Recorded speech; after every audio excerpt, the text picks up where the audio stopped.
Sú vaše paradajky obrovské, síto zelené, plné listov, ale kvetov a plodov je žalostne málo? Trávite hodiny v záhrade, hnojíte, polievate a výsledok je len bujná džungla bez úrody? Ak ste prikývli, je veľmi pravdepodobné, že robíte jednu zásadnú, no veľmi častú chybu. A tá chyba sa volá dusík. V tomto videu vám ukážem, prečo musíte okamžite prestať hnojiť paradajky tak, ako doteraz. A čo presne im musíte dať, aby sa vám konáre prehýbali pod ťarchou šťavnatých červených plodov. Zostaňte so mnou, pretože tento jeden tip môže zachrániť celú vašu sezónu. Skôr než sa pustíme do riešenia, poďme si bleskovo vysvetliť úplný základ, ktorý musí poznať každý záhradkár. Sú to 3 magické písmená. N, P, K. Dusík, fosfor a draslík. Predstavte si to ako jedálniček pre vaše rastliny. Dusík, teda N, je ako proteínový šejk pre kulturistu. Buduje svaly, v prípade rastliny sú to listy a stonky. Je absolútne kľúčový na začiatku, aby rastlina zosilnila. Fosfor, písmeno P, je zodpovedný za energiu, silné korene a hlavne za tvorbu kvetov. A nakoniec draslík. K, to je taký manažer kvality. Stará sa o to, aby plody správne rástli, boli sladké, chutné a dobre skladovateľné. Problém nastáva, keď tento jedálniček v zlom čase pomiešame. A presne o tom si dnes povieme. Na začiatku vegetačného obdobia, hneď po vysadení priesad na záhon, je dusík vašim najlepším priateľom. Predstavte si malú, krehkú rastlinku paradajky. Jej hlavnou úlohou je vyrásť, zosilnieť, vytvoriť si bohatý koreňový systém a hlavne veľa zelenej hmoty. Listy sú totiž solárnymi panelmi rastliny. Čím viac zdravých listov má, tým viac slnečnej energie dokáže premeniť na živiny a silu. Preto v tomto období, ktoré trvá približne do začiatku kvitnutia, je hnojenie s vyšším obsahom dusíka úplne v poriadku. Používate kompost, vyzretý hnoj alebo rôzne štartovacie hnojiva. Výborne! Všetky sú bohaté na dusík a dávajú rastline presne to, čo potrebuje na vybudovanie pevného a zdravého základu. V tejto fáze sa netrápte, ak vidíte bujný rast. Je to presne to, čo chcete. Budujete továreň, ktorá bude neskôr produkovať plody. Problém ale nastáva v momente, keď sa táto továreň rozhodne prepnúť z výstavby na výrobu. A práve tento prechod je kľúčový. A mnohí záhradkári ho prehliadnú, čo vedie k obrovskému sklamaniu. Tým magickým momentom, kedy musíte spozornieť a zmeniť stratégiu, je začiatok kvitnutia. Ako náhle sa na vašich paradajkách objavia prvé žlté kvietky, je to jasný signál od rastliny. Dobre, ďakujem. Základ mám postavený, teraz sa chcem rozmnožovať a tvoriť plody. A ak v tomto momente budete pokračovať v dodávaní veľkého množstva dusíka, rastlina bude zmetená. Bude si myslieť, že jej hlavnou úlohou je stále rásť do výšky a šírky. Namiesto toho, aby svoju energiu investovala do vývoja kvetov, ich opeľovania a následného tvorenia plodov, bude ju naďalej tlačiť do rastu nových listov a výhonkov. Výsledkom sú často opadávajúce kvety, alebo sa plody síce vytvoria, ale sú malé a je ich málo. Rastlina jednoducho nemá dôvod ani energiu sústrediť sa na plody, keď jej stále dávate signál, aby rástla. Je to ako keby ste maratónskeho bežca tesne pred cieľom nútili robiť šprinterský tréning. Energia sa minie na nesprávnom mieste a v nesprávny čas. Preto je absolútne kľúčové v momente, keď sa objavia prvé kvety, povedať dusíku rázne stop a zmeniť jedálniček. Keď teda odstavíme dusík na vedľajšiu koľaj, kto prevezme hlavnú úlohu? Sú to dvaja noví hrdinovia, fosfor a draslík. Začníme fosforom. Ten je pre rastlinu niečo ako energetický manažer.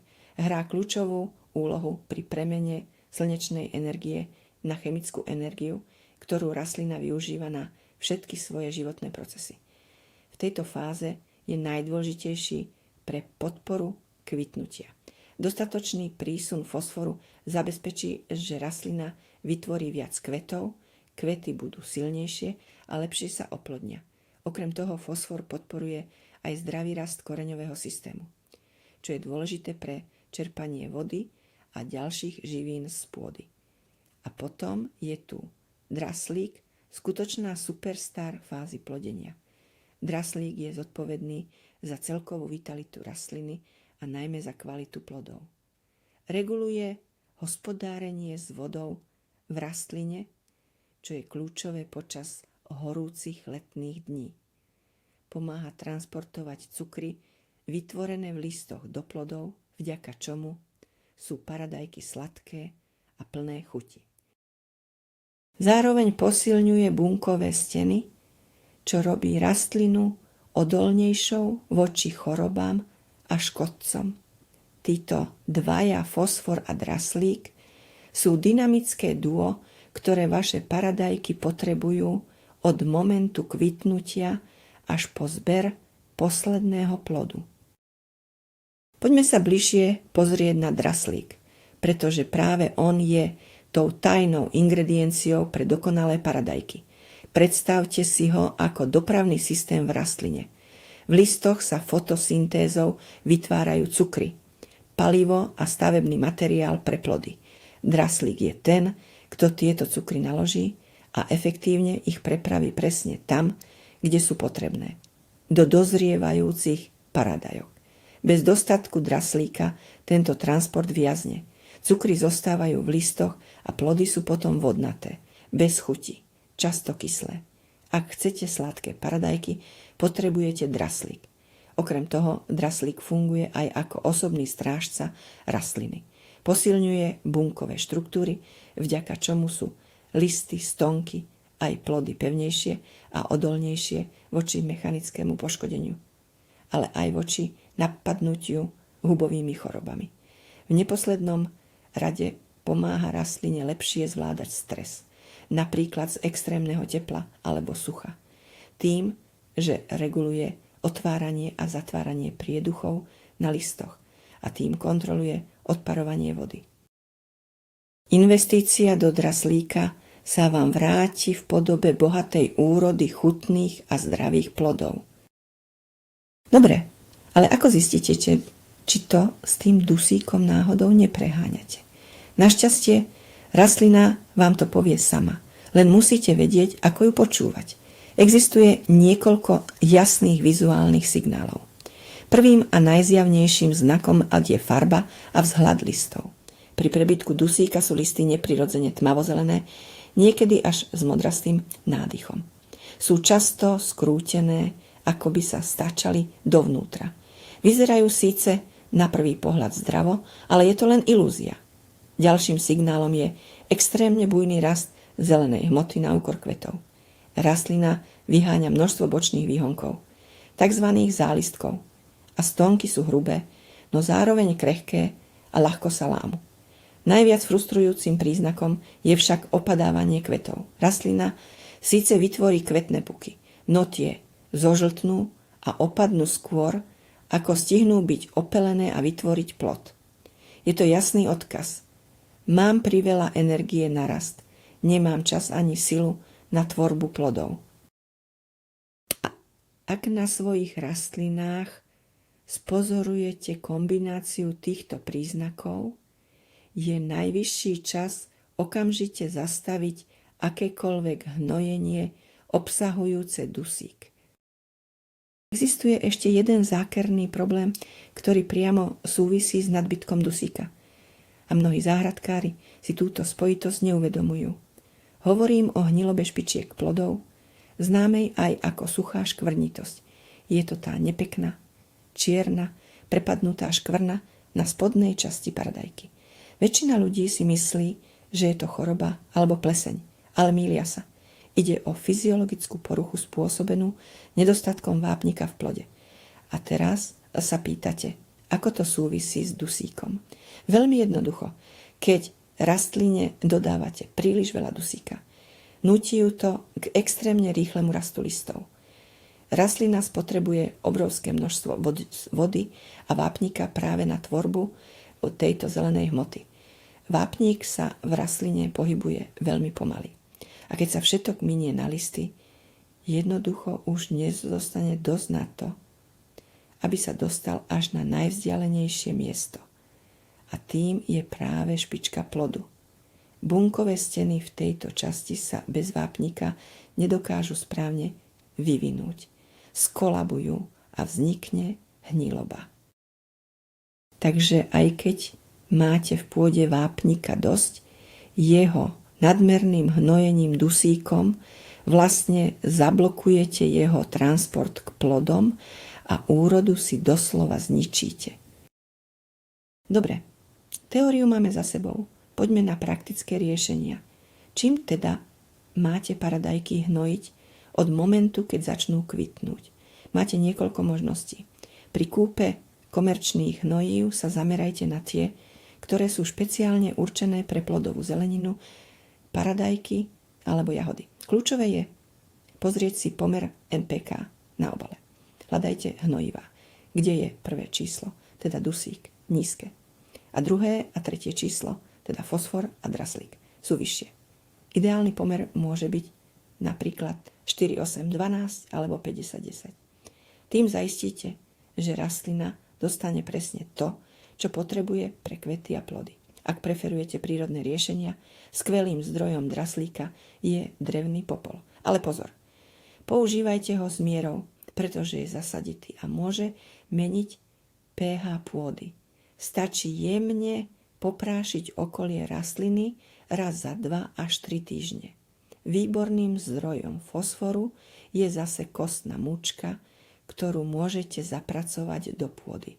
A samozrejme, nezabúdajte na kompost.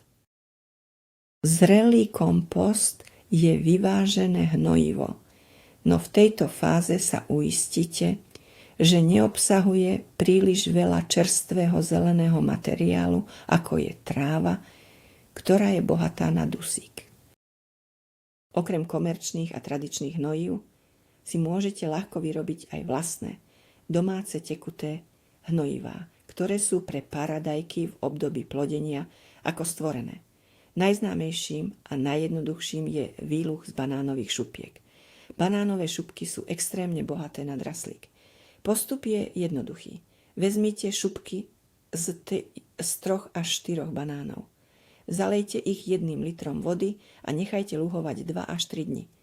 Vzniknutý hnedastý výluch potom zrieďte s vodou v pomere 1:5 a raz za týždeň alebo 2 ním polejte svoje paradajky.